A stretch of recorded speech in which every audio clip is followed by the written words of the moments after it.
Манифестацията по случай 24 май беше първата среща на бившия вокалист на Юрай Хип с усмихнатите жители на община Карнобат.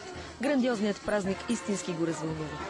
Джон Лоутън получи ценен подарък от кмета на Карнобат Георги Димитров. Луксозно издание на книгата «1000 причини да се гордеем, че сме българи», преведена и на английски език. I'm sure there are more than 1,000 reasons. There are millions of reasons to be proud of. At least 2 million, at least.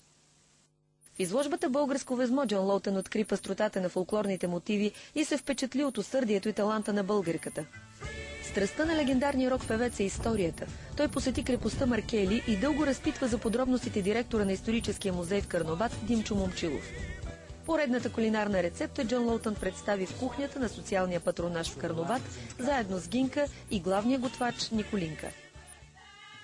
Снимките продължиха в китното село Черково, където го посрещнаха с хляб и сол и автентични народни песни.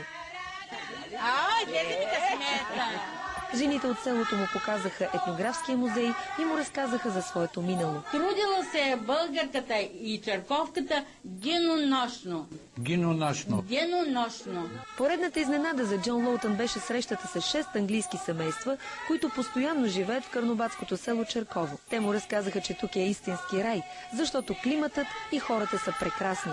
Един от тях е художникът Мартин.